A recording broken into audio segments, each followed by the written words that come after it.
Today's topic is really interesting, and I will tell you why. It's based on the following premise.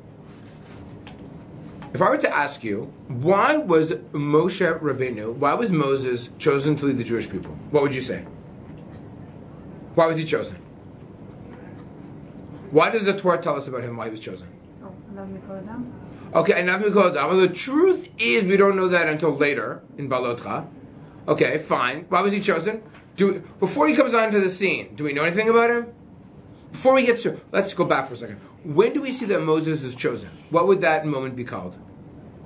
When do we see that God appears to Moses and say, buddy, I got a job for you? Sinai. At the Sinai. What are the narratives that predate the Sinai?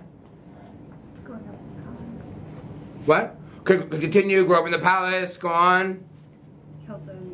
Killed the Egyptian to save the Jew, go on.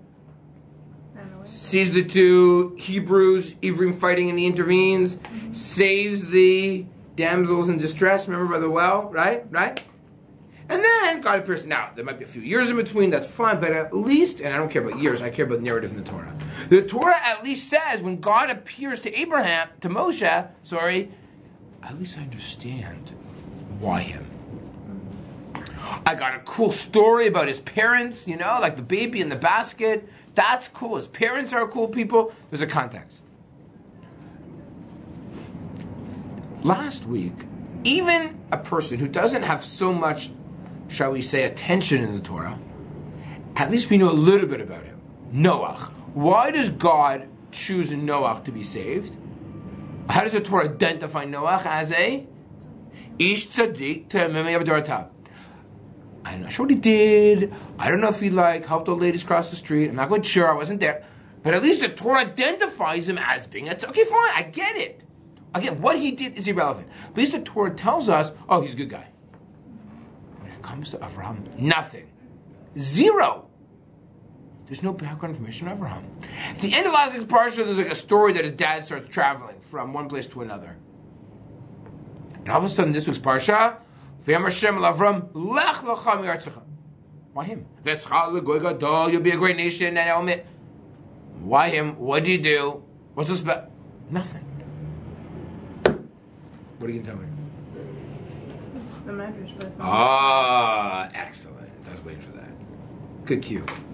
So you're going to say, okay, listen, Greenberg, fine. It's not in the Torah, but we know of a famous midrash that every kid who's in day school, and maybe even in nursery schools, Jewish stuff, are taught. Fine. And what's the midrash? Give me a 30-second synopsis. Avraham destroyed all the idols and he was thrown in the furnace and shall see. Okay, that's a really short version. Fine, good enough. I'll accept it. Right? Avraham discovers God. Right? I'll embellish a little bit. Avraham discovers God when he's a little kid. Questions this, questions that. Terach goes on to the local Starbucks and puts Avraham in charge. Avraham smashes idols, puts the big gavel, the hammer, in the hand of the biggest idol. Right? Father comes back, says, holy moly, what's going on? Well, they're fighting over flour. The big guy smashed everybody else. Terach says, you're kidding me. That's impossible. They're just idols. Avraham says, gotcha. Avraham finds himself in a fiery furnace, manages to survive, and has to escape. But the story is, we know the rest. Why isn't that in the Torah? If it's such a definitive moment, and you might tell me, you know what? Maybe it didn't happen historically. Not all midrashim happened historically. Many midrashim were there just to give you an insight of some sort. But what's interesting is the Rambam, if you take a look at source 11, we're not going to read it inside, but source 11 talks about Avraham and how he started his career and how he discovered God, how he smashed idols. By the way, there's a great word, my favorite word in the English language. I will tell you my favorite word in English languages. My favorite word is called iconoclast. Anyone here study for GREs or SATs? Okay, if you want to sound smart, it's a great word to use if you want to sound smart, especially during this week. You go home and you say, listen, Avraham was an iconoclast. Literally and figuratively. And then everyone thinks you're smart. Everyone's like, wow, you go to York, you're impressive, right? No, I just go to Greenberg Shear. Now let me explain to you what an iconoclast is. An icon is an image. A class is Avraham smashes idols. Literally, that's what he did. Figuratively means you lead a revolt. So if a person has iconoclastic tendencies, what does that mean? Revolutionary, right? So Avraham is both literally an iconoclast and figuratively an iconoclast. Good word. Okay. At least you learned something in English today. So Avraham Avinu has this iconoclastic tendencies, and what happens? Not mentioned in the Torah.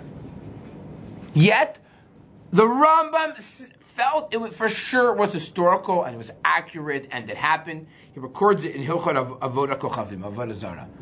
The Rambam is not interested in writing midrashim. He includes it because he felt it was vital. It's very important understanding how idol worship developed. So I ask you, why isn't it in the Torah? Now you could answer, omission doesn't prove anything. You follow? You could say, well, it's very dangerous to play that game, because I'm also going to say, what did Avraham eat for breakfast? We don't know.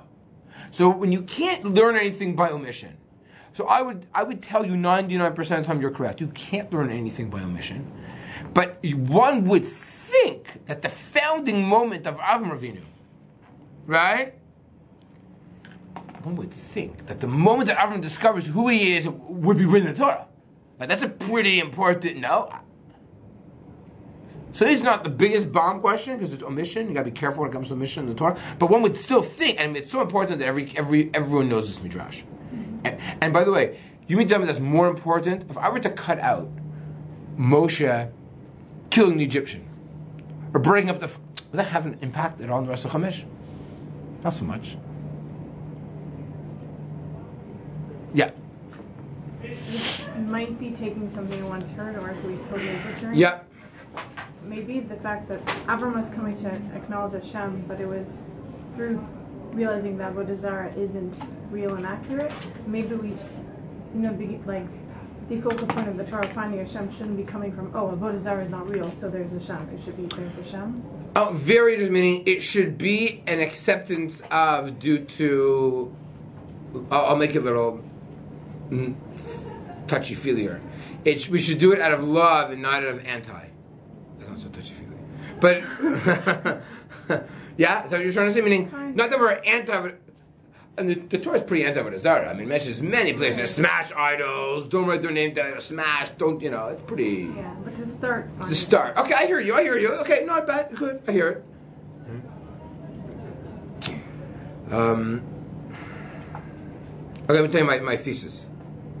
My thesis is that it's not about what Avraham did that makes Avraham so special and that we're supposed to try and emulate. It's about what Avraham will do we have to try and emulate. Meaning, I'm not a theologian. I'm not a philosopher. I'm not Avraham Avinu. The answer is no. You can be an Avraham Avinu in certain ways, and it's about what Avraham will do is something that we can all do. Meaning, the way Avraham will focus, and we'll see in a minute a few examples, is something which everyone can relate to, and not everyone could relate to becoming a philosopher king. Not everyone has the ability to smash out. It's not, to revolt against everyone around you. That's difficult. That's not so easy. So let's see what Avraham is going to focus on. We have certain things. We'll see how far we get. Number one, I think in order to appreciate this, let's go to source number one. I want to contrast Avraham Avinu's behavior.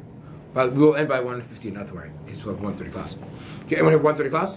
Yeah? We're done by 1:15. That good? Good? Fine. The last narrative that we know at the end of Parshat Noach is Migdal Bavel.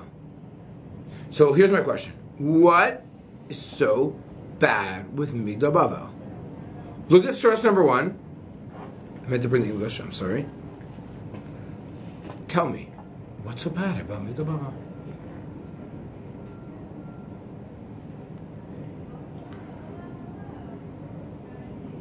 Let's read it together. The land is one language and one unified idea. Is that bad? No, beautiful. There's Achdas. They sing Achenu. Okay, good. And what are they doing? They travel from the east. They find the valley. You were just in LA. You're in the valley, or you're in the valley. This is Los Angeles. They're in the valley. Be'eretz Shinar. Shinar. There's a place in LA like Shinar. Maybe they're probably there's everything in LA. Vayeshvu Sham. Okay, fine. Vayomer ish el re'ehu. One man turns to his neighbor and says, Havanu ben alavinim. Let's build bricks. Now, this you have to understand. There's construction. If I build a very strong and tall building, in the modern era, we have something which they did not have then. We have today something called steel. Steel is a modern invention. They did not have steel in those days. How did they construct? So if you built with stones, it was like good, but not good enough. Why? Because stones are not even, and the moment you try to hew them and chip them, they can crack. And in between stones, you have to put like other material to stick it all together. As opposed to bricks. Bricks are much stronger. So part of the Egyptians use bricks. Why? Because what you do is with bricks, and those of you, anybody here in chemistry? Oh, you're in Georgia? Okay, that's good enough. Bricks, stones, yeah, you're in geography. There you go. Okay, help us out here. So here's what we do. So bricks, what you do is to make a brick requires a tremendous amount of heat. And when you use heat, you shrink the particles, there's less air, and the material can be stronger. So the items are more dense. A brick can be much more dense and strong and can withstand more pressure and weight than stones can. Stones are more brittle. How'd that sound? Is that okay? Good. And I can say whatever I want. You guys are going to say yes. So that's what this pasuk is saying. Is that when they built Mikdash Bavel, they made it out of bricks. Now, why does that matter? Good question. But they want to make this durable. They were interested in making a project that was going to last. Now, what do they build? Anything bad so far?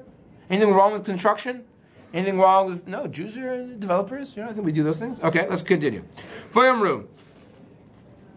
Hava even alanu iru migdal. Let's build a city and a tower. Like the CN Tower. Let's build the CN Tower. Viroshova shamayim. The top of this building will be in the heaven. V'nasa lanu shem. How would you translate those words? V'nasa lanu shem. What's that?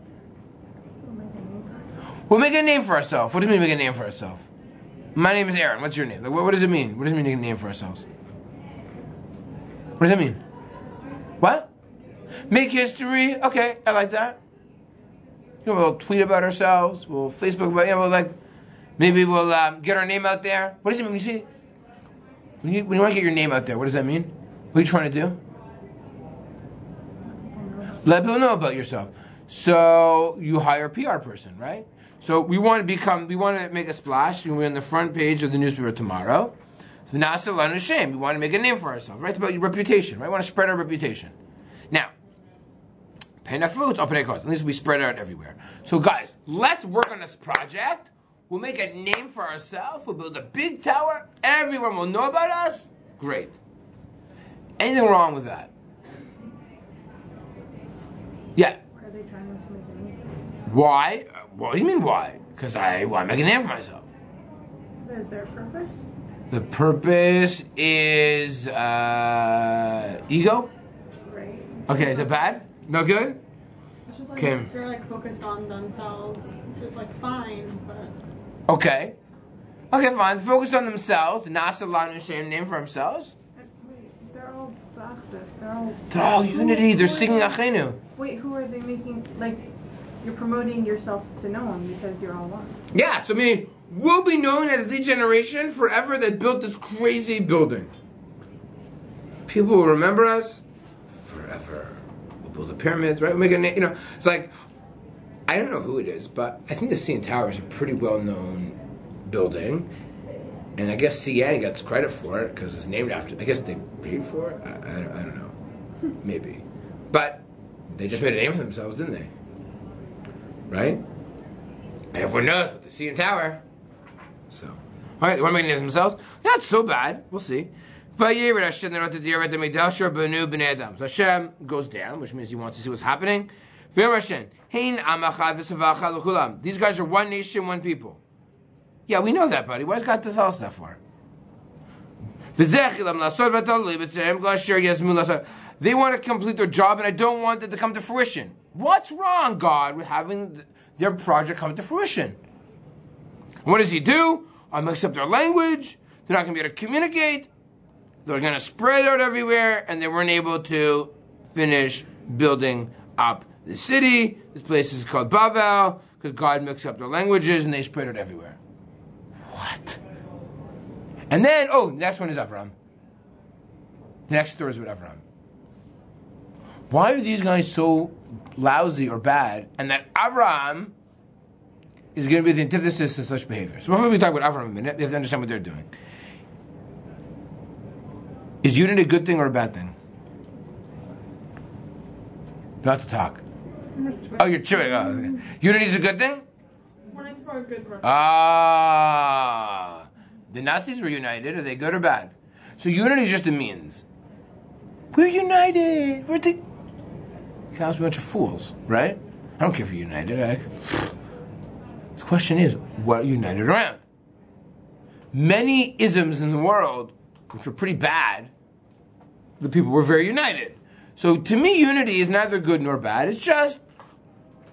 I just noticed it today, actually. In chat, they have a logo that says, if we are united, we will prevail, or we'll win. Some sports line. What was it? If we are united, we can't... It rhymes. Some rhyming. United. I don't remember what it was. I was like, that's fine. Let's be like unity. I don't like unity. No, I'm just kidding. So I guess if you gather together and the cause is a good cause, so then it's beneficial. But if you gather together and it's not a good cause, so I don't care if you're united. What were they united for? They were united for very selfish reasons. They wanted to create a name. They wanted to further their reputation. They didn't murder anybody, but maybe they did. I'll explain. How many people were involved in this construction project? Everyone. What does it sound like when everyone is involved in a construction project? What? Tyranny. Very good. What happens if you were like a doctor? Sorry, no doctors allowed. You have to become a construction worker. I want to be a teacher. Teacher? Nah, you can teach, but you got to teach about construction. Right? I mean, the entire society is built around this one major project. There was no sense of individualism, no sense of personal creativity, no sense of autonomy. Everyone, it sounds like communist Russia. Right? That's exactly what communism is. Everyone must do this or else. We'll get you at the KGB. Right? And to some extent, that is very dangerous. We know that where there's communism and socialism, there is no God. We know that. That's what history has proven to us. There's a reason for that. There's no sense of individualism, no sense of creativity. We don't need God. It's not about God. It's about us. Mother Russia supplants God. Let's contrast this to Avraham Avinu. Take a look at source number 2 and source number 3. Avraham, upon arriving in the land of Canaan, pitches a tent. It's the beginning of Lech Lecha, source 2. Avraham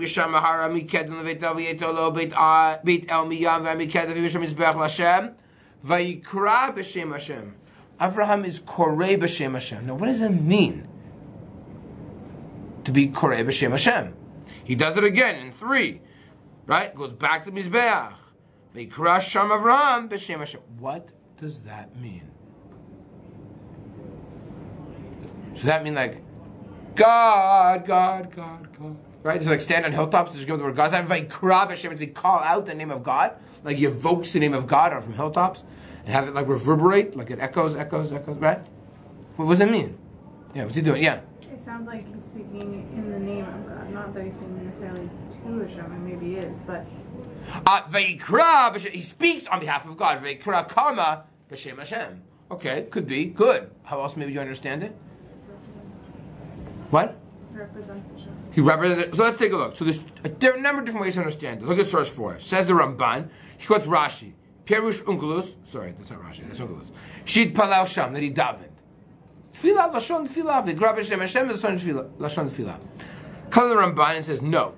V'nachon, this is what I think it means. Shaya korei b'kol gadol shal nifnei mizbeach et shem Hashem. That he would Again, what does it mean to call out in a great voice by the altar? Modia oto ve'elhuto livnei adam. He taught knowledge about God to people. He tried to teach in Orkazim, and nobody listened. Vata כשבא בארץ הזאת, הובטח בה, ואברכך מברכך, היה למוד ללמוד ולפרסם אלוקות. Avraham was spreading the word of God. So who now Vayikra b'Shem Hashem means for the Ramban? Avraham is interested in God's reputation. He teaches about God. Baruch Hashem, b'Shem Hashem. That's what Avraham did. He made people more God conscious. He made people aware that there's a God. As opposed to what did Migdal Bavel do? They focused on Nasalanu Shem, make a name for us. Avraham says, I'm interested in God's reputation. I put God in the center of whatever I do, whereas Migdal Bavel put themselves in the center of whatever they do. It's a very, very, very different. We see that Avraham is really coming as the response, as the solution to Migdal Bavel. Meaning, Migdal Bavel failed to place God at the center. They faced human beings at the center. They got all scattered. Then comes Avraham Avinu and says, well, I'm going to do something different. Now, what happens? Let me explain to you the Chumash. The first 11 chapters of the Chumash are what's called universal morality. No Jews, no nothing. And what's the goal? Here's my question. Were there any? Did God command anything of the generation of the flood before He wiped them out? Does God tell people of the flood, like, behave in a certain way? No, He doesn't. But He wipes them out. How come one guy doesn't raise his hand and say the following? God, I have a question. You wipe me out. You never told me to do anything. The Sheva Mitzvah B'nai Noach are after the Mabul. So why doesn't one smart kid in the back, right, raise that and say, you see that you just wiped out everybody, or it's raining now, and you're about to wipe us all out? You never told us what to do. It's not fair. That's not fair, right? Sorry, you just lost $1 million. Well, you didn't tell me the rules. You didn't tell me this again. What are you talking about? I lost. It's not fair. What's the answer to the question? One could ask, Migdal Bavel, what do you want from these people?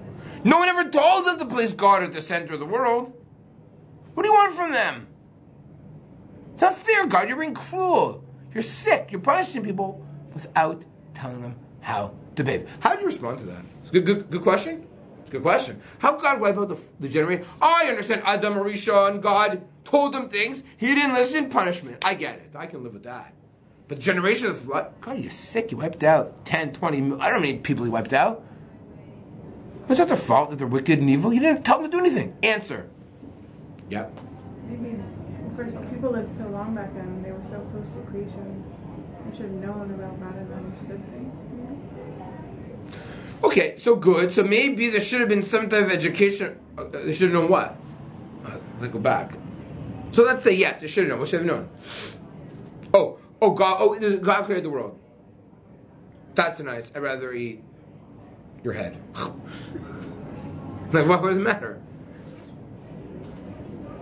So you're think about it.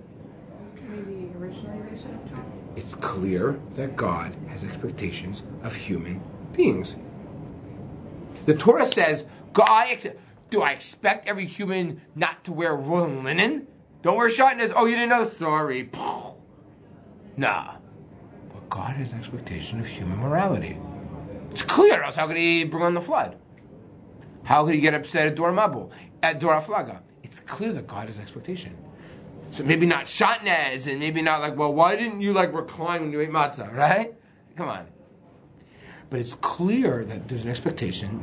God has an expectation of human beings. They're created b'tzelem Elokim. They should have known from Enosh. They should have known from Adam. There should have been some type of society that did not place themselves at this. That didn't work. God tried, hit the reset button. Plan A, no good. Plan B, no good. Plan C. Then God says, okay, this is not working. So what am I going to do? I'm going to find one guy. And if this one guy gets it, and I create from one guy, one family, or one nation, and they get it, then what can they maybe do? Teach. Lead by example. And if you lead by example and you teach, you have an effect on everybody else. Now, in order to lead by example to teach, what does that mean? What type of behavior do you have to have? What? Leadership. Now, by the way, what's leadership? In this case, what's the expectation? You have to behave properly. Now, what, you ever go, and those that were in like a Jewish high school, I'll make fun of Jewish high schools for a minute, right? So you get on the bus and you're about to go to like Stratford or some trip of some sort, right? The science center, I don't know. The teacher gets on the bus and says, ladies, don't make a Chilul Hashem, remember you're Jews. Remember, those like speeches people would get on the bus, right? So what are they referring to? So what would happen? So the grade 5 class goes to the science center and they don't behave properly. What does everyone else say about them?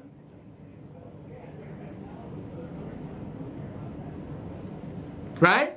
Yeah, you're Jewish, you don't behave properly, all Jews don't behave properly, you're all spoiled, you're all rich, you're trying to take over the world, you're in charge of the media, right? You're in charge of all the banks. Okay, they're not blaming, I'm exaggerating, right? Not 10-year-olds. What? We're supposed to be leaders. Right. Not just leaders, we're supposed to behave properly. Now, if we do, what's that called? Kiddush Hashem. Why? What's Hashem? We are sanctifying God's reputation in this world. Whether we like it or not. Doesn't mean leadership is to get on a stool and start screaming and shouting like we're like running a camp or something. Maybe. But if people look at us and say, wow, look at the way those people behave, other people might want to emulate them. Us. So what is happening here is that Avraham says, I'm placing God at the center of my life. I'm interested in building up God's reputation. Not my reputation. God's reputation. Now, by the way, by Avraham focusing on God, what does he have to do in his own reputation? That's exactly what does God say? Va'agadla et shemecha. I'll make your reputation great. Isn't that cool? Avraham focuses on God's reputation, and what's his reward? What's his bracha? What's the consequence? He focuses on his reputation. And we know that very well. Avraham has a big reputation. We know this throughout the entire Bereshith. Everyone who interacts with Avraham is blown away by him. Right? Remember when Sarah dies, he interacts with, tries for burial. Nisi Elokim ata b'tochenu, right? Wow, you're a big shot. You're a macher. Right? You didn't even have a BA, right? Okay? So, we see from here that it's clear that the way Avraham behaves and acts has a tremendous ability to have an impact on other people. And that's why, and this I don't want to get into it right now because you're all familiar with this, Avraham and Chesed, he realized that Chesed is the best way of doing it. People find Chesed, people... Okay, that, ladies and gentlemen, is, I think, ultimately what the purpose of the Jewish people are. That our job is to try to emulate Avraham Avinu. But not Avraham the philosopher. Avraham the ethicist, moralist. By placing God, leading a theocentric, and by the way, I like to argue that if a person is more God-conscious, they are more likely, no guarantees in life except for death and taxes. If a person places God, more God-conscious, they are statistically more likely to become better people. How? All studies have shown people who are religious give more money to charity. There's no question. People are more likely to treat other people nicely. Like, let's face it, if you're religious, so you're going to treat your grandparents nicely because, you're image of God. According to, in biology, it felt natural selection, so you're more advanced than your grandparents because, you're younger than them and your better genes are better, so why should you be nice to your grandparents? I'm exaggerating a little bit, but not that much. And I think if religious lens, again, no guarantees, religious lens helps us become more careful how we behave and how we dress and how we speak and how we talk, right? We mumble a few words in Hebrew before we eat. Again, it's not just about eat. We don't eat everything always, right? I can eat this, I can't eat that. We're much more conscious of sometimes what we are and who we are and how we behave. I think, again, that more likely become better people that way. And so I think, let's go back to how we started. Why doesn't the Torah, I don't have an answer for this, I'm just theorizing here. Why doesn't the Torah talk about how Avraham discovered God? Because it's not about what Avraham did. It's about what Avraham will do and what he will teach. And what he'll try and emulate. Those are the things that ultimately matter to Avraham. As if it would have been written in there, in the Torah, about Avraham smashed up. So on certain ways, we have to smash an idol, discover God. What am I, in Harvard, divinity class here? That's not me. I'm not saying it's wrong. I'm not saying it could be. But never going to emulate that. What can everyone emulate? Vayikra b'shem Hashem. Everyone can emulate and try to make God the center of the world, try to be more God conscious. By the way, Baruch Hu Baruch Shemo, so somebody bless him and bless his reputation. Right? The concept of God's name and God's reputation is replete throughout Chumash and without davening. Right? V'ne'emar vayashen l'melech kol haaretz bayom hu yeh Hashem echad. What's Hashem echad? What, his name is one? No, his reputation. Everyone will recognize God's reputation. That's what it means. Right? So, it's such a powerful and integral part of the Jewish people is trying to ensure that God's reputation is being upheld properly. Let me just show you another example in Tanakh with this. Take a look very simple. In source number 6, when Shlomo Melech builds the Beis Hamikdash, he says, what's the purpose of this? Good and Mem Aleph. Even the foreigner, who's not Jewish, why? Because of God's reputation.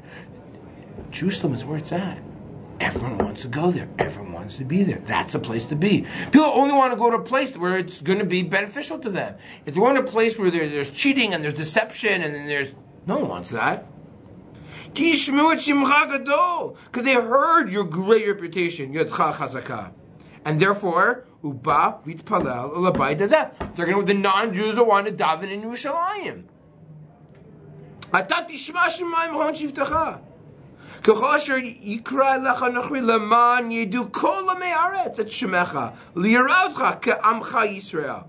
could, again, if the Jew doesn't want to, of course the non-Jew won't. That's what it says here. Just like the Jewish people want this, of course the non-Jew will want to. If the Jew doesn't, of course the non-Jew won't want to either. He's referring to the building of the Beis Hamikdash. Take this pasuk in Tzefanya. We'll end with this. Part of the Trasar. 9. In the future, ki az efoch el amim. One day there'll be this upheaval of the nations, and they will speak safa virura, a clear language, as opposed to one language. Dikro kulam b'shem Hashem, as opposed to naseh lanu shem. See it's interesting. Migdal Bavel here. The word safa, language, comes up. Lavdo shechem echad, to serve God. Again, there'll be unity. The nations of the world, properly placing God at the center. That is what we hope for. That is what we yearn for. That's the idea of Ne'emar v'Hashem l'melech kol haaretz bayom hu yeh Hashem echad u'shmo echad. It starts with us. It started with Avraham Avinu, and that was the projectile that Avraham began to lead the world. Because unfortunately, the universal idea did not work. The first 11 chapters of Bereshith was almost a failure of the universal component. And we tried, therefore, by having one person, one nation, one family, and hopefully that way we could teach the world about the centrality and the importance of God, the Jewish God, and hopefully that will come to complete fruition one day soon in our lifetime. Thank you, everybody. Have a good day.